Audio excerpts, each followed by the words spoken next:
السلام عليكم ورحمة الله وبركاته حبايبي الحلوين طلاب سنة رابعة. وحشتوني جدا جدا من الحصة اللي فاتت.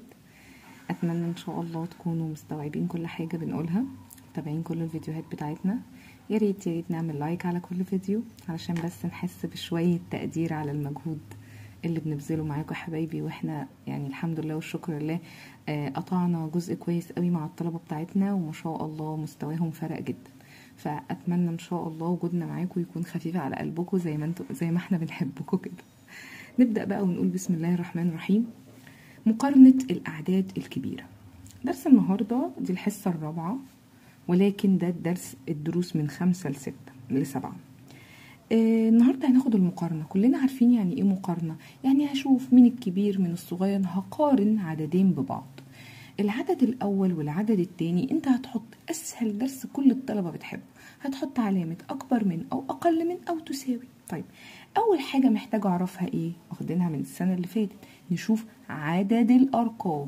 يعني بص هنا مثلا في اول سؤال، ده مكون من كم رقم؟ عد 1 2 3 4 5 6، يبقى ده 6 ايه ارقام. طب ده 1 2 3 4 5، لا ده 5 أرقام على طول من غير تفكير. ما تبصش مين الكبير، ال6 أرقام ولا ال5 أرقام. برافو يا دكاترة، يبقى ال6 أرقام. أحط أكبر من.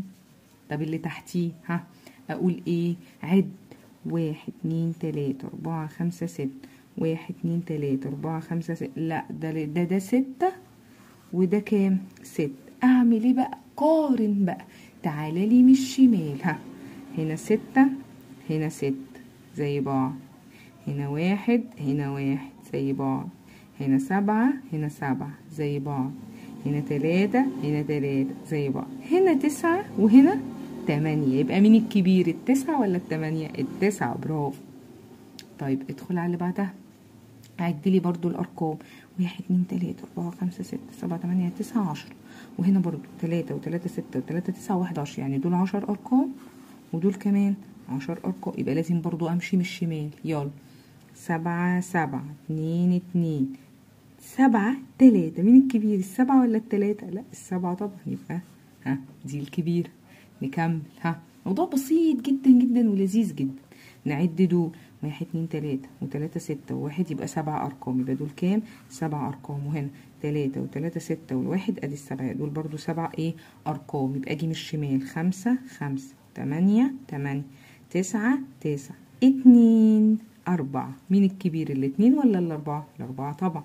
برافو. موضوع بسيط خالص يا حبايبي. ننزل على اللي تحتيه ونعد الارقام. 3 و3 6 و1 7، دول 7 ارقام. 3 و3 6 و1 7، دول 7 ارقام. قارن 1 1 0 0 0 0 2 2 8 8 9 9 و9. ده هو ده بالظبط طبعا، معروفة يعني يساوي. طب ادخل على اللي بعدها، احنا بنلين بس كده ايه بنحسن مخنا. يلا عد لي عدد الارقام. 3 يبقوا 6 وكمان 3 يبقوا 9، 3 و3 يبقوا 6 وكمان 3 يبقوا 9. اقارن بقى، ما تفكرش ان ده عشان كله تسعات كبير، لا قارن من الشمال، بنقارن من اليسار. 2 2 4 5. مين الكبير، ال5 ولا ال4؟ ال5 طبعا. يبقى دي هي اللي ايه اكبر من. برافو. بسيطة وسهلة وافكار لذيذة جدا. طيب هل كل الافكار المسائل هتكون بالشكل ده؟ لا، في شويه اختلافات.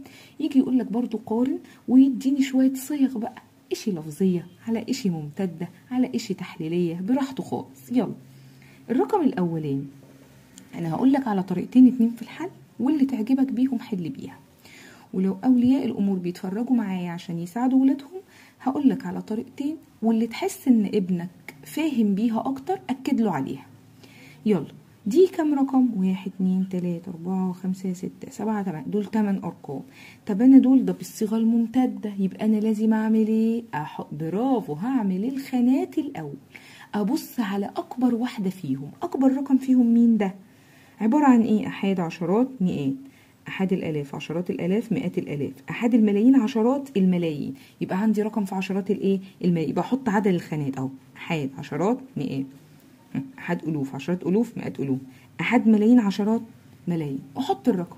عشرات الملايين فيها 2، يبقى احط هنا خلاص زي متعودين بقى الحصص اللي فاتت. اللي مش فاهم الجزئيه دي يا ولاد يرجع للفيديو اللي فات، الصيغ وتحويل الصيغ خدناها في الفيديو اللي فات واللي قبله، يا ريت نتابعه كويس جدا.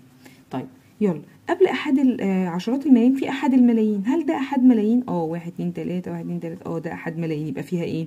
6. كمل. المفروض هنا دي مئات الالاف، فين مئات الالاف هنا؟ 400,000 يبقى دي 4، 60,000 يبقى دي 6. هنا في الآحاد الآلاف حاجة، لا أجي حاطة صفر. مئات حاجة، لا أجي حاطة صفر. إنما 90 دي عشرات، أحط 9 هنا وال7 هنا زي بقى الحصة اللي فاتت خلاص. وبص على الرقم ده والرقم ده. يلا 2 2 6 6 4 6. مين الكبير، الأربعة ولا الستة؟ الستة طبعا. طب حاجة تانية ممكن دي الطريقة الأولى. الطريقة التانية والسهلة قوي لو الواد ذكي وبيفكر، سهلة قوي قوي قوي. مش هوجع نفوخي خالص ولا هحط الرقم ولا هحوله. هبص على العيلة. دي مثلا عيلة الملايين، لأن ده الوحدات والألوف والملايين. دي في الملايين 26، يعني 26 مليون. طب ما تيجي نشوف الملايين هنا. 20 مليون و6 يبقى 26 مليون برضو. ده بيدخل على مئات الآلاف. في كام في مئات الآلاف؟ 650,000. إنما هنا 400,000. مين الكبير، 650,000 ولا 400,000؟ بس من غير ما أحول الرقم أشوف 600 أكبر طبعا من 400. طيب ندخل على اللي بعده. شوف لي كده دي عائلات إيه؟ أدي الوحدات، أحد عشرات مئات، أحد ألوف عشرات ألوف مئات ألوف، أحد ملايين عشرات ملايين مئات ملايين، أحد المليارات. يبقى ده خانة المليارات. في كام في المليارات؟ 7. هنا اقرا هتلاقي صيغه لفظيه 7 مليار. يبقى دي زي دي من غير بقى ما اكتبها. ما انا ممكن اكتبها برضو، هحلها لك بدي ودي. تعالى نكتبها الاول. ماشي نكتبها الاول. 7 مليارات يبقى اجي اكتب في المليارات 7. و300 مليون يبقى هنا 300 مليون.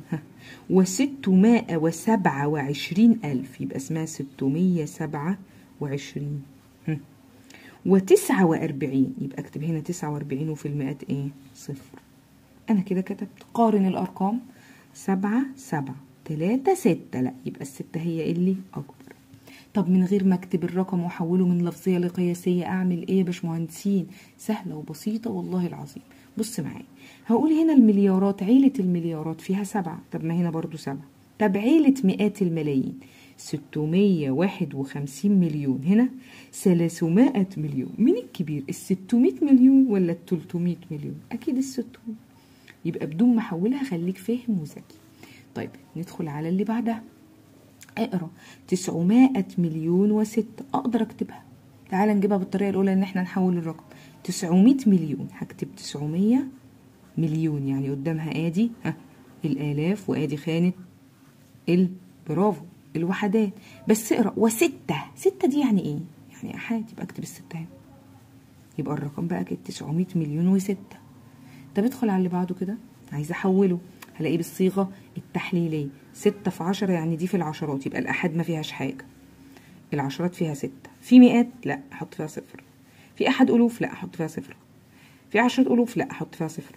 اصلا ده مش كده. في مئات الوف احط فيها 0. في احد ملايين اشوف دي ايه. 1 2 3 احد عشرات مئات، احد الاف، عشرات الاف، مئات الاف، احد ملايين، عشرات ملايين. يبقى هل دي احد ملايين فيها حاجه؟ لا. لكن في عشرات ملايين، مئات ملايين، يبقى دي 100 مليون. يبقى دي في خانه المئات الملايين، يبقى اسمها 900. يبقى دي اسمها 900 مليون و60. انما دي 900 مليون وايه و6. طب عايزه اتاكد منها. مين الكبيره، ال60 ولا الستة؟ ال60. طب بالطريقه الثانيه دي 900 مليون، هنا 9 في 100 برضو مليون، يبقى اسمها 900 مليون. يبقى زي هنا 6 وهنا 6 في 10 اللي هي 60. مين الكبير، الستة ولا ال60؟ على طول ال60. يعني ممكن لو انت مشغل مخك سنه مش محتاجش خالص انك تحول الرقم. محتاج تاخدها بالطريقه دي مفيش مشكله خالص. اللي يعجبك وتفهم بيه يا حبيبي حل بيه. طب ندخل على اللي بعدها. 3 مليارات و640 مليون و200 ألف و543. تعالى الناحية دي برضو. أحد عشرات مئات، أحد ألوف عشرات ألوف، مئات ألوف، أحد ملايين عشرات ملايين، مئات ملايين، أحد المليارات. يبقى دي برضو 3 مليارات زي دي. هنا 640 مليون. طب ما هنا 640 مليون. 200 ألف. طب ما هنا 200 ألف. 543. طب ما هنا 543. يبقى العلامة تساوي من غير ما اكتبها خالص اللفظية بالصيغة القياسية ولا حاجة. طب ادخل بقى على اللي بعدها، افكار مختلفه تماما، ركز لي فيها. بيقول 45 مائة. 45 مائة يعني هكتب ال 45 و100 يعني زود كام صفر؟ صفرين. يعني ما تفكرش ان دي اسمها 45، لا هنزود صفرين. هنا 45,000 مين الكبير؟ يا عم ده دي 4 أرقام ودي كام؟ 1 2 3 4 5 6. فاهمني؟ يبقى أكيد طبعا 45,000 أكبر من 4500. تمام. ندخل على اللي بعدها. برضو رقم مكون من ملايين، آحاد ملايين. لو جيت تقراه ما انت بقى كبير يا باشمهندس. 8,410,632. هنا 9 ملايين. أنا محتاج والنبي أكتبها؟ والله أبدا. دي 8 ملايين ودي 9 ملايين. مش بكتر الكتابة هي، لأ دي 8 ملايين أيا كان قدامها إيه، بس دي 8 مليون ودي 9 ملايين. مين الكبير؟ ال 8 ملايين ولا ال 9 ملايين؟ ال 9 ملايين. طب ادخل على اللي بعدها، اقرا لي دي. 4,213,000. هنا 4,132,000. والله لو متلخبط عدد الأرقام هنا 7 وهنا 7، يبقى أعمل إيه؟ أشوف وأقارن. 4 4 1 2. مين الكبيرة؟ الاتنين. هو بس ملخبط لك هنا 213 وهنا 132، مبدل الأرقام عشان يلخبطك، بس على مين؟ إحنا جامدين قوي. يلا اللي بعدها نعد الأرقام. اوعى تنسى تعد الارقام والنبي. تبص تلاقي ارقام كبيره وتقول دي صفر واحد يبقى دي الكبيره، لا عد يا باشمهندس. 1 2 3 4 5. يبقى دي مكونه من كام رقم؟ 5 ارقام. طب دي 1 2 3 4 5 6. ها يبقى مين الكبيره؟ طبعا اللي مكونه من 6 ارقام. طيب كمل. 750 10. والله انا هكتب الرقم زي ما هو، وبص مكتوب 10 على 10 دي بنزود لها كام صفر؟ صفر واحد. طب وهنا 75 مائة برضه هكتب الرقم زي ما هو، والمائة دي بنزود كام؟ صفرين. بصيت لقيت دي 7500 ودي 7500، يبقى العلامة تساوي. برافو. طب بص اللي بعدها 600,000. دي مش محتاجة كلام اهو، هكتب 600,000. لو انت عايز تكتب الناحية دي بقى بالصيغة الممتدة، 400 زائد 5000 زائد 80,000. أكبر حاجة فيهم مين؟ 80,000. والله أنا محتاجة أحولها قياسي. 80,000 يعني في خانة عشرات الآلاف. مين الكبير؟ 80,000 ولا 600,000؟ 600,000 طبعا. طب أنا لو جيت حولتها، تعال نحول دي برضو نبقى بنفكر كده مع بعض. أول حاجة 400 يعني خانة المئات، يعني الأحاد 0 والعشرات كمان 0 و4. بعد كده الخمسة دي في خانة 5000 يعني خانة أحاد الألوف. في عشرات ألوف 80 هكتب، يبقى ده 85,400. عد عدد أرقامهم 1 2 3 4 5، وعد ده أدي 3 وده 3 6، يبقى ده 6 أرقام وده 5 أرقام. من غير كلام دي الأكبر، ومن غير ما كنت أحول الرقم للصيغة القياسية برضو أقدر إن أقول دول 600,000 ودي أكبر حاجة فيها 80,000، يبقى أكيد 600,000 أكبر من 80,000. موضوع بسيط يا باشمهندسين، بس محتاج تركيز خفيف قوي قوي. احنا ماشيين بالمسائل تدريجيا علشان نتعود على حلولها. طب هنا بيقول لي ايه بقى؟ أسئلة مختلفة. بيقول لك كون عدد في عشرات الألوف يكون أقل من ده. بصوا كده، هو أنت قلت لي إيه؟ عشرات ألوف. هروح على خانة عشرات الألوف، روح عندها كده، أحد عشرات مئات، أحد ألوف، عشرات من الألوف، خانة الاتنين هسيبها فاضية. هكتب العدد زي ما هو واسيب المكان الاتنين ده فاضي. بصوا 3 واسيب مكان فاضي، واكتب 1 علامة 6 5 3. بيقول لك يكون إيه؟ كون عدد يكون أقل من ده، يعني اللي أنا عايزاه يكون أقل من ده. دي 2. إيه اللي أقل من 2؟ 1 بس. مش تعمل غير كده، هتحدد الخانة وتسيبها فاضية وتنقل الرقم بالكامل وتشوف أنت عايز أقل من ده أقل. طب لو عايز أزيد من ده، تعال نشوف اللي بعدها. كون عدد في عشرات إيه؟ الملايين. أروح على خانة مين؟ عشرات الملايين. أحد عشرات مئات، أحد الألوف، عشرات الألوف، مئات الألوف، عشرات الملايين. يبقى مكان الخمسة دي سيب فاضي وكمل الرقم زي ما هو. بص بنقله. انت عايز ايه بقى؟ كون عدد في عشرات يكون اكبر من ده. عايز رقم اكبر من ده. بص على الخمسة، مين اللي اكبر منك يا خمسة؟ الست. بس شكرا شكرا، متعملش غير كده.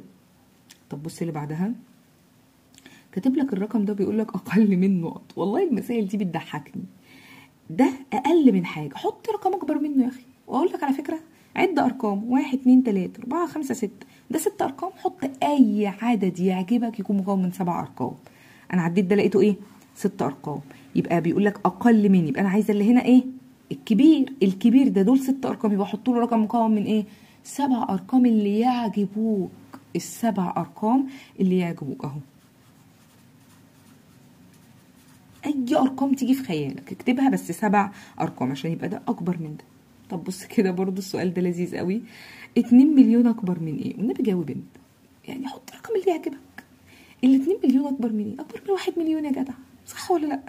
اكبر من 100,000، اكبر من اي حاجه. 2 مليون واختار الرقم اللي يعجبك. اكبر من 1 مليون، وهكتبها له بصيغته برضو، ولا فيها اي حاجه. موضوع بسيط في المسائل دي جدا، بس في طلبه بتشوفها تفكر ان معقول هيجيب لي حاجه سهله. هيجيب لك حاجه سهله كده. تمام. طب نكمل. بيقول لي رتب تصاعديا. يعني ايه تصاعديا؟ من الصغير للكبير. يعني شوف اصغر حاجه. اول حاجه اعملها اعد عدد الارقام. 3 و3 6، 3 و3 6، 3 و3 6، 3 و3 6، والاخير برضو 3 الحمد لله كلهم 6. يبقى قارن من الشمال واكتب من الصغير للكبير. 3 3 3 3 3 كلهم 3. 0 5 0 5 5. يبقى الخمسة والخمسة والخمسة دول بلاش، مش هبص لهم. قدامي ده وقدامي ايه؟ ده 0 وده 0. يبقى قارن بينهم مين اصغر. 5 5 9 2. يبقى مين الصغير؟ ده طبعا ابدأ بيه. اقول 305,231 واعمل فصل. اللي بعده ايه؟ ما احنا كنا قايلين بنقارن بين دول، يبقى ده اللي بعده على طول. 305,900. طيب خلصنا ده وبعده ده، فاضل لي ال3 دول. قارن. قلنا كلهم بيبدأوا ب3 من الشمال، وبعد ال3 5. بعد ال5 هنا 0، هنا 4، هنا 4. لا، يبقى الصفر أصغر واحد. يبقى 350,000 دي أصغر واحدة فيهم. اللي بعدها فاضل دول الاتنين. يبقى أنا كده خدت دول التلات، فاضل دول الاتنين. برضو يبدأوا ب3 5 4، 3 5 4. هنا 4 0 0، هنا 0 0 0. يبقى مين الصغير؟ أكيد ده. يبقى اسمها 354,000. واللي بعدها على طول 354,400. شكرا. بس يبقى انت اول خطوه عملنا ايه هنا؟ عدينا الارقام، لقينا كله ستات. قعدت ده ال6 ودي 6 ارقام، وده 6 ارقام، وده 6 ارقام، وده 6 ارقام، وده 6 ارقام. قعدت اقارن من الشمال. بادئه بايه؟ لقيت كله 3. دخلت على اللي بعده، لقيت دي 0 ودي 0. يبقى دول اصغر حاجه، الباقي اكبر، وهكذا. قعدت استثني واحده واحده. طب ادخل في اللي بعدها كده. رتب تنازليا. 800,000. يا مس ده مكتوبة بالصيغة لفظية مع ممتدة مع حركات ولا حاجة. بص كده، دي 800,000. دي عبارة عن ايه؟ اقرا دي كده. 800,000 زائد 433. يعني دي 800,000 ودي 300,000 وحتة، يعني أكبر منها بشوية. طب أنت عايز نرتب ايه؟ تنازلي، يعني من الكبير للصغير. يعني نبدأ أكبر حاجة سوري. دول 800,000، دول 800,000 بس مزود عليهم حتة، يبقى ده أكبر من ده. طب نكمل. 8,600,000 ودي 8 ملايين. والنبي يقول لي انت 800,000 ولا 800,000 ولا 8 ملايين و600؟ يعني الرقم ده اسمه، العدد ده اسمه ايه؟ 8,600,000. طب وده 8 ملايين بس. مين الكبير؟ 8 مليون و600 ولا 8 ملايين بس؟ انت مش محتاج تكتبها والله قياسيه، انت افهم. ده 8 ملايين و600,000 وده 8 ملايين بس. يبقى مين الكبير؟ اللي هو 600,000. واكتبها له بصيغته. يعني اكتب له كده 8 ملايين و600,000 فاصله. دي 8 مليون ودي 800,000 ودي 800,000 ودي 8 ملايين. يبقى اللي بعدها مين؟ ال8 ملايين فصل. هنا 800,000 بس، هنا 800,000 زائد 433. يبقى أكيد ده أكبر من ده بالحتة دي. يبقى أكتبها له بصيغته 800,000 زائد 433. واللي بعده آخر حاجة أكتبها لك تحت، اللي هي 800,000 دي الأخيرة. يبقى بادئين من الشمال اهو وكتبناهم بنفس الصيغه. موضوع بسيط خالص يا باشمهندسين. اتمنى تكون فهمتي حبيبي. الموضوع سهل جدا. تابعوا دايما الفيديوهات بتاعتي، اعملوا لايك على كل فيديو. حبايبي محتاجين اي استفسار كلموني على الخاص حتى لو حابين، او الافضل ان انت تكتب لي كومنتات تحت علشان اشوف تعليقاتك وتبقى دي حلقه الوصل بينا. لو في حد عايز يسال عن اي حاجه يتفضل يكتبها لي في التعليق، وهتلاقوني على طول بنزل لكم فيديوهات بالتوالي. والاسبوع ده هنزل لك اكتر من فيديو. استنوني، هتوحشوني جدا. باي باي.